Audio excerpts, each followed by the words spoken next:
Train पूरी रफ्तार से चली आ रही थी। नीचे की बर्थ पर एक बुजुर्ग से नवाब साहब लेटे स्टेट्समैन पढ़ रहे थे। पास ही उनका नाम लिखा सूटकेस धरा था, जिस पर नवाबजादा शौकत अली का नाम उन्हीं की जीवनी की तरह धुंधला पड़ गया था। दूसरी बर्थ पर एक सिंधी नया जोड़ा कबूतर किसी गुटरगू में मस्त था। बार बार लड़की सी दिखती नई दुल्हन अपने जवान पति के ऊपर की बर्थ पर जाने के लिए ठेल रही थी, और वो दुगने जोश से उससे छेड़खानियां किए जा रहा था। ऊपर की बर्थ पर लेटी मैं मन ही मन सोच रही थी कि ये नए नए ताजे जोड़े अपने आसपास की भीड़ से कितने बेखबर रहते हैं। मेरे लिए ये कोई नई चीज नहीं थी। नैनीताल की ठंडी सड़क पर दिन दहाड़े ऐसे बीसियों जोड़े एक दूसरे से लिपटे लिपटाए घूमते रहते हैं, पर मैं देख रही थी कि बुजुर्ग नवाबजादा शौकत अली को उस जोड़े ने बेहद परेशान कर दिया था। बेचारे बार बार खांसते खंखारते अपनी उपस्थिति का आभास दे रहे थे। जब लखीमपुर में वो रसीला जोड़ा उतर गया तो उन्होंने चैन की सांस ली और करवट बदलकर सो गए। गर्मी बेहद थी। पंखा चल रहा था, पर ट्रेन के अधिकांश पंखों की भांति यात्रियों को छोड़कर डिब्बे की हर दिशा को हवा भेज रहा था। मैंने कई बार उसे घुमा फिराकर मनाने की कोशिश की, पर हार मानकर चुपचाप लेट जाना पड़ा। मैं सोच रही थी कि नीचे की बर्थ पर अपना बिस्तर बिछा लूं। इतने में ही बहुत सारा सामान लेकर दो तीन कुली धंस आए। भूरे भूरे बालों वाले एक लड़के ने बड़ी फुर्ती से निचली बर्थ पर होलडाल फैला दिया, और एक पिस्तई रंग के बुर्के की सर सर के साथ एक महिला उस बर्थ पर जम गई। जमील, लो इन कुलियों को पैसे दे देना और बचे हुए तुम रख लेना। एक 5 का नोट उन्होंने उस भूरे बालों वाले लड़के को थमाया ही था कि गाड़ी चल पड़ी और वो चट से उतर गया। नवाबजादा हल्के हल्के खर्राटे ले रहे थे। डिब्बे की बत्तियां पहले से ही बुझी थीं। उस महिला ने अपना रेशमी बुर्का उतारकर खूंटी पर टांग दिया। महिला मेरे नीचे वाली बर्थ पर थी, इसी वजह से चेहरा ना दिखा, लेकिन गाड़ी स्टेशन छोड़ रही थी। स्टेशन की बत्तियों के अस्पष्ट से धुंधलके में भी बुर्का टांगने वाली की लंबी लंबी उंगलियां मुझे स्पष्ट दिखाई दे गईं। कुछ बुर्के की रेशमी खसखस और कुछ उंगली में पड़ी हीरे की अंगूठी की दमक ने मेरा ध्यान आकर्षित किया। कैसी लंबी लंबी सुडौल उंगलियां थीं, और दूसरे ही क्षण मुझे एक अजब घुटन ने व्याकुल कर दिया। ऐसी ही लंबी और सिरे से टेपरिंग उंगलियां मैंने कहाँ देखी हैं? ठीक ठीक याद न कर सकने की विचित्र झुंझलाहट ने मुझे ऐसा व्याकुल कर दिया कि याद न आने पर शायद नीचे कूदकर उस अपरिचिता महिला की उंगलियां फिर देख डालीं। पर तभी अचानक याद आया, उंगलियां जिन हाथों में मैंने देखी थीं वो जल भुनकर कब के राख हो चुके थे। उनके फिर दिख जाने का कोई प्रश्न ही नहीं उठ सकता था। आज से 10 वर्ष पहले मेरे पति ही तो उन उंगलियों का अस्तित्व गंगा में बहा आए थे। हाँ हाँ, चन्नी की उंगलियां ऐसी ही थीं। मैं उससे कहती, चन्नी, तेरी उंगलियां तो चंपे की कलियां हैं। चल हट, वो कहती। ताई तो कहती हैं ऐसी लंबी लंबी उंगलियां चुड़ैल की होती हैं। ताई की नजर में तो वो हमेशा चुड़ैल ही रही। चन्नी मेरे मंझले मामा की इकलौती लड़की थी। जन्मते ही उसने जननी को डसा, और पिता को तो गर्भ से ही डस चुकी थी। अनाथ चन्नी को बड़े मामा जी ने ही पाला। मेरी ननिहाल में 3 अल्सेशियन भी पलते थे। अभागिनी चन्नी को भी उसी स्तर से पाला जाता था। घर भर की उतरने वो पहनती, फिर भी कुंदकली सी चटकती रहती। घर भर की बासी जूठन उदरस्त करने पर भी उसके स्वास्थ्य ने कभी हार नहीं मानी। मेरे ननिहाल की सब लड़कियां गोरी चिट्टी थीं, पर चन्नी थी सांवली। उसे अपने कृष्णवर्ण का कोई दुख नहीं था। वो जानती थी कि विधाता ने उसकी शोख आंखों और मोती सी दंत पंक्ति में लावण्य का ऐसा अपरिमित कोश भर दिया था, जिसे अपने गौरवर्ण की महिमा से भी उसकी चचेरी बहनें तुच्छ सिद्ध नहीं कर सकती थीं। एक से एक महंगे विदेशी शैम्पू से अपने सुनहरे बालों को धोकर उसकी गोरी गोरी मेम सी बहनें कॉन्वेंट स्कूलों में पढ़ने जातीं, और वो केवल रीठे से ही समृद्ध अपनी एड़ी तक लहराती चोटी पीठ पर डालकर जगत तारिणी स्कूल में पढ़ती। उसकी अध्यापिकाओं का कहना था कि ऐसी तेज लड़की उनके स्कूल में आज तक नहीं आई। एक बार अपने स्कूल की खेल की टीम के साथ वो रूस भी घूम आई तो चाची ताइयों के दिल पर छुरियां चल गईं। बड़े मामा जी ने ही जिद करके उसे भेज भी दिया, नहीं तो बेचारी जा भी ना पाती। विदेश से लौटने के बाद चन्नी की बोटी बोटी फड़कने लगी। शोख पहले से ही थी, अब वो ढीठ भी हो गई। जब छोटी थी तभी पास पड़ोस से शिकायतें आने लगी थीं। चन्नी ने किसी की चूड़ियां मसक दी, किसी की गुड़िया कुएं में डाल दी, कहीं से कच्ची इमलियां चुरा लाई तो कहीं से कच्चे अमरूद। जवान हुई तो कयामत ही आ गई। उसकी किताबों से एक आध प्रेम पत्र का गिरकर बड़े मामा जी के हाथ में पड़ जाना तो नित्य की घटना थी।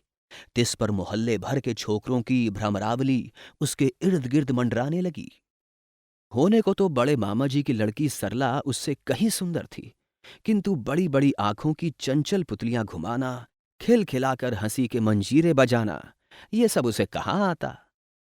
अपनी सामान्य सी साड़ी के आंचल सिग्नल से चन्नी मोहल्ले भर के युवकों के हृदय इंजनों को रोक सकती थी। तभी तो बड़ी मामी जी अम्मा से कहती, बीवी, छोरी बंगाल का जादू जाने है, किसी तरह छोरी के हाथ पीले करूं तो छुट्टी मिले। सुन तो रही हो, शास्त्री जी की बिटिया भी मुसलमान साइकिल वाले के साथ भाग गई। शास्त्री जी की बिटिया साइकिल वाले के साथ ना भागी होती तो शायद चन्नी के विवाह की इतनी जल्दी ना मचती। उसी दिन से मेरे दोनों मामा उसके लिए दाएं बाएं वर ढूंढने लगे, किंतु इसी बीच एक सुयोग्य पात्र ने उसे स्वयं ढूंढ लिया। चन्नी अपने मामा के यहां अलीगढ़ गई हुई थी। वहीं की नुमाइश में उसे चटखारे ले लेकर चाट खाते योगेन जीजा ने देख लिया। अब चाट खाने वाले भी दो तरह के होते हैं, चन्नी ने मुझसे हंस हंस कर कहा था। आज भी उसकी हिरनी किसी आंखों की काली भंवर पुतलियां मेरे स्मृति पटल पर खिंच जाती हैं। एक तो प्लेट में चाट धरकर चम्मच से ऐसे चुगते हैं जैसे मोती हों, ना मिर्च की सिसकारियां, ना हा हा हू, ना उंगलियां चाटना, ना आंखों में पानी। और एक चाट खाने वाले होते हैं हम सरीखे, आंखें लाल होंठ लाल, यानी द्रिगन बीच डोरे लाल झलकें। बस तेरे जीजा ने हमें देखा और पसंद कर लिया। काश जीजा उस पर रीझे ही रहते। ननिहाल की वो विश्ववल्लरी मुझे प्राणों से प्रिय थी। उसकी कुख्याति सुनकर भी मुझे कभी घृणा नहीं हुई। एक दिन बड़ी मामी ने मुझे निराले में खींचकर समझाया भी था, देख बिट्टो, उस छोकरी के पीछे पीछे मत फिरे, वो जहर की बुझी है, जहर की, अपनी नानी पे गई है रंडी। चन्नी के नाना ने वैश्या से विवाह किया था। हो सकता है चन्नी में अपनी रूप जीवा नानी के ही संस्कार आए हों। मंझले मामा ने घर भर की अवहेलना करके ही मामी से विवाह किया था। इसी से वर्जित कुल की स्मृति चिन्ह चन्नी सबकी आंखों की किरकिरी थी। मैं छुट्टियों में ननिहाल जाती तो वो मुझसे लिपट जाती, हाथ नचा नचा पुतलियां घुमा ऐसे ऐसे रंगीन किस्से लेकर बैठ जाती कि जी में आता सुनते ही रहो। प्रेम पत्रों का उसके पास एक बड़ा सा पुलिंदा रहता, जिसे वो पिछवाड़े के बरामदे में मुझे ले जाकर पढ़ पढ़कर सुनाती।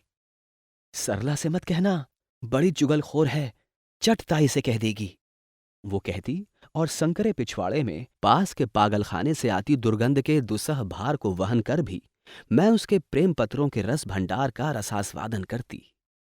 एक उम्र ऐसी होती है जब ऐसे प्रेम पत्रों का लड़कियों के मनोरंजन के लिए विशेष महत्व होता है।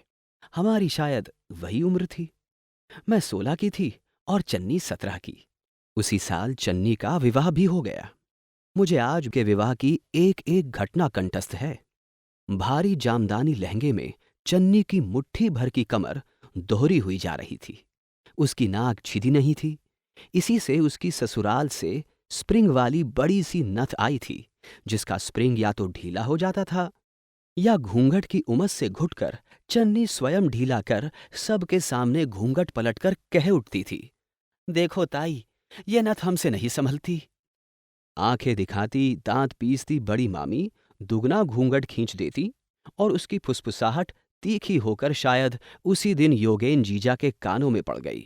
अरे आज के दिन तो हमारी लाज शर्म रख ले।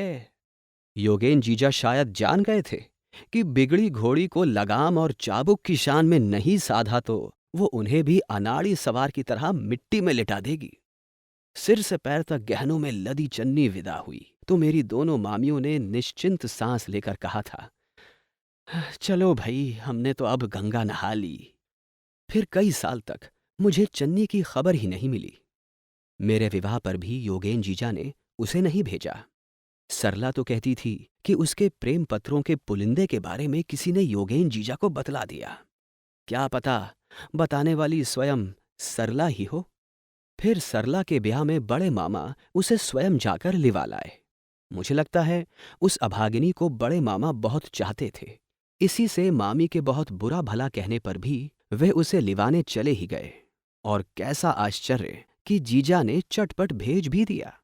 3 अदद मरियल सी बच्चियों को लेकर वो तांगे से उतरी तो मैं अवसन्न रह गई। ये वही चन्नी थी जो छूने से भी मैली होती थी। न आंखों में वो शोखी थी, न चेहरे पर रौनक। मुझे देखते ही सिर झुका लिया, जैसे अपनी गंदी बदशक्ल लड़कियों के लिए माफी मांग रही हो। तीनों बच्चियों ने मां का रंग और बाप का नक्शा पाया था। तीनों ही के चेहरे पर योगेन जीजा की सुग्गे की नाक का मनहूस साया था। उनके जिन अंगों को ढकने के लिए उनके धारीदार कच्छों की सृष्टि हुई थी, उन्हें खुला छोड़कर वो उनके घुटनों तक बड़े ही फूहड़ ढंग से लटकाए थे। नाक बह रही थी, जिन्हें पोंछने की चन्नी को कोई चिंता नहीं थी। विवाह के पश्चात सुघड़ से सुघड़ नारी भी कितनी बदल जाती है। ये वही चन्नी थी जिसके प्रेम पत्रों के प्रतिभाशाली लेखक उसके मनोहर व्यक्तित्व की बलैयां लेते, उसका आदेश पाते ही किसी भी मेल ट्रेन के धड़धड़ाते पहियों के नीचे लेट जाने को तत्पर रहते थे। हाय राम चन्नी, तुझे क्या हो गया? बारात आने को है, कम से कम आज तो साड़ी बदल ले। मैंने उसे खींच खांच कर अपनी एक साड़ी पहना दी, बालों को संवार कर जूड़ा बनाया। बिंदी लगाने लगी तो वो दोनों हाथों से मुंह ढककर सिसक पड़ी। अरे भाई, हमारी कमीज कहाँ डाल दी? हद हो तुम। योगेन जीजा की चिड़चिड़ी आवाज सुनते ही वो भीगी बिल्ली सी दुबक गई। मैं समझ गई कि हृदयहीन पति के कठोर शासन ने ही उसकी मुखश्री छीन ली है। बारात विदा होते ही जीजाजी उसे लेकर चले गए। उन्हें किसी मीटिंग में दिल्ली जाना था। योगेन जीजा, चन्नी को यही छोड़ जाइए ना, हमें भी तो दिल्ली जाना है, हमारे साथ चली जाएगी, मैंने कहा। और चन्नी का चेहरा फक पड़ गया, जैसे मेरे दुस्साहस से योगेन चाचा सबके सामने उसका अपमान कर बैठे। नहीं, यहां कैसे छोड़ दे? होटल का खाना हमसे नहीं खाया जाता। वो गई तो मारे भय के मुझसे ठीक से मिली भी नहीं। एक सहमी सी हंसी के पीछे उसके दोनों होंठ बरबस रोकी गई रुलाई के भार से कांप रहे थे। मैं मोड़ पर अचानक ओझल हो गए उसके तांगे को देख रही थी कि न जाने कहां से बड़ी मामी आ गई। उनकी पुत्री को ससुराल से बहुत ही साधारण सा चढ़ावा आया था। उसी की भड़ास उन्होंने चन्नी के मत्थे निकाली। क्या सुख है चन्नी को? जमींदार से जाकर सुना, योगेन तालों में बंद करके धरे है। लच्छन जो वैसे ठहरे, इससे तो अपनी सरला अच्छे घर गई। ऐसा भी क्या गहना जिससे गर्दन टूटे? चन्नी तो राह पर आ गई। दामाद करी ना मिलता तो आज शमी मंजिल में होती। सामने शमी मंजिल के गुंबद दिख रहे थे। सबसे ऊंची मंजिल पर बने आधे चांद पर नए मालिक ने काला रंग पोत दिया था। जिस छत की मुंडेर पर बिगोनिया के गमले महकते थे, वहां पर कई जोड़ी कच्छे और मैली सी पांडु जीर्ण सलवारें सूख रही थीं। चन्नी की शादी के साल ही शमी मंजिल ने उजड़कर पहले से ही उसकी मौत का मातम मना लिया था। आबिद चचा पाकिस्तान भाग गए और अब उनकी शमी मंजिल किसी सरदार को क्लेम में मिल गई थी। सरदार जी के 17 बच्चे थे, जो उनकी छत की हर मुंडेर पर लंगूरों की तरह चढ़े रहते थे। उनकी छत से मिली एक संकरी सी मुंडेर मामा जी के दीवान खाने की छत पर उतरती थी, और कभी वही मुंडेर डूबते सूरज की छाया में शमी मंजिल और तुलसी कुटीर की प्रेमपूर्ण सलीला का संगम थी। इरफान अहमद चन्नी के पीछे दीवाना था। उसकी सारी चिट्ठियां हिना और खस से तर आती थीं। उन्हें सूंघ सूंघ कर किताबों से ढूंढ निकालना सरला के लिए बड़ा आसान होता। इसी से इरफान उन्हें मुंडेर की एक खपरेल के नीचे छिपा जाता। बड़े मामा जी से आबिद चचा की पुरानी मित्रता थी। इसी से मुस्लिम परिवार से मिलने जुलने पर हम पर भी कोई रोक टोक नहीं थी। इरफान भाई अलीगढ़ यूनिवर्सिटी से घर आते तो बड़ी मामी चौकन्नी होकर चन्नी के पैरों में बेड़ियां डाल देती। पर चन्नी उन कैदियों में से थी जो बेड़ियों को काटने का साधन जेल खाने की ऊंची दीवारों में भी जुटा ही लेते हैं। बात शायद बहुत बढ़ जाती, पर बीच में ही हिंदुस्तान और पाकिस्तान ने एक दूसरे की ओर बड़ी बेरुखी से पीठ फेर ली। जब मेरे पति की बदली दिल्ली हो गई तो मैं खुशी से उछल पड़ी। चन्नी वहीं थी। अब मैं उसकी उदासी को दूर कर लूंगी और वो फिर पहाड़ी मैना सी चहकने लगेगी। किंतु चहकती कैसे? मैना के गले में सुना एक कांटा उगाता है और वो चहकना बंद कर एक दिन गर्दन डाल देती है। चन्नी के गले में भी ऐसा ही कांटा उगाया था। मेरे और उसके मकान के बीच कुल 3 मकानों का फासला था और काम निपटाते ही मैं उसके पास पहुंच जाती। पर धीरे धीरे मुझे लगने लगा कि जो चन्नी मुझे देखकर कली सी खिल उठती थी, अब मुरझाकर बिखर जाती है। योगेन जीजा के ऑफिस से लौटने से पहले ही मुझे किसी प्रकार विदा देने को वो छटपटाने लगती। मेरे यहाँ आती भी तो सहमी सहमी निगाहों से इधर उधर देखती, बार बार चौंक पड़ती और कभी अपनी बड़ी बड़ी आंखें मेरे चेहरे पर गड़ाए मुझे देखती रहती। मैं पूछती भी तो किससे? घर के भेदी प्रायः नौकर या बच्चे ही होते हैं। नौकर जीजा जी रखते ही नहीं थे और चन्नी की तीनों बच्चियां वज्रमूर्खा थीं। इसी बीच मैं बाबूजी की बीमारी का तार पाकर मायके चली गई। वही मुझे एक दिन अपने पति की चिट्ठी मिली कि चन्नी किसी के साथ भाग गई। मैं स्तब्ध थी, मन ही मन। मैं जानती थी कि चन्नी कभी भाग नहीं सकती। भागने की भी तो आखिर एक उम्र होती है। 34 वर्ष की पढ़ी लिखी 3 बच्चियों की मां चन्नी भला किसके साथ भाग सकती थी? किसके साथ भागी ये पता नहीं। मेरे पति ने लिखा था, लेकिन योगेन का कहना है कि वो किसी प्रेमी के साथ ही भागी है। चन्नी क्या ऐसी नासमझ थी? योगेन जीजा के निर्मम व्यवहार और शक्की स्वभाव से ही ऊब कर वो किसी ताल बावड़ी में कूद गई होगी। बेचारी ने पति का विश्वास पाने के लिए कितनी चेष्टा की थी। मैं नित्य बड़ी आशा से अखबार देखती, शायद किसी युवती की लाश मिलने का समाचार हो। इसी बीच मेरे पति का एक पत्र आया कि चन्नी के किसी सरदार के यहाँ छिपने का समाचार मिला था। वहां पुलिस की सहायता से योगेन जीजा ने छापा मारा तो सरदार फरार हो चुका था और दरवाजा तोड़ने तक चन्नी ने अपने शरीर पर मिट्टी का तेल छिड़क कर आग लगा ली थी। पड़ोसियों ने बतलाया कि वो सरदार कुछ ही दिन पहले 10 साल की सजा भुगत कर लौटा था और एक दिन वो सुंदर सांवली बंगालीन सी लड़की उसके साथ आकर रहने लगी थी। दिन भर वो कमरे में बंद रहती और रात को सरदार के साथ घूमने निकलती। दरवाजा तोड़ने तक वो खत्म हो चुकी थी। बाद में योगेन जीजा और मेरे पति ही उसकी मिट्टी ठिकाने लगा आए थे। आज ट्रेन में किसी अपरिचिता की लंबी उंगलियां देखकर अभागिनी चन्नी की स्मृति फिर ताज़ी हो उठी थी। एक बार बर्थ से झांक कर देखने की चेष्टा की तो देखा वो अपरिचिता मुस्लिम महिला करवट बदले सो रही थी। नवाब साहब के खर्राटों और ट्रेन के झकोरों के बीच मुझे भी नींद ने दबोच लिया।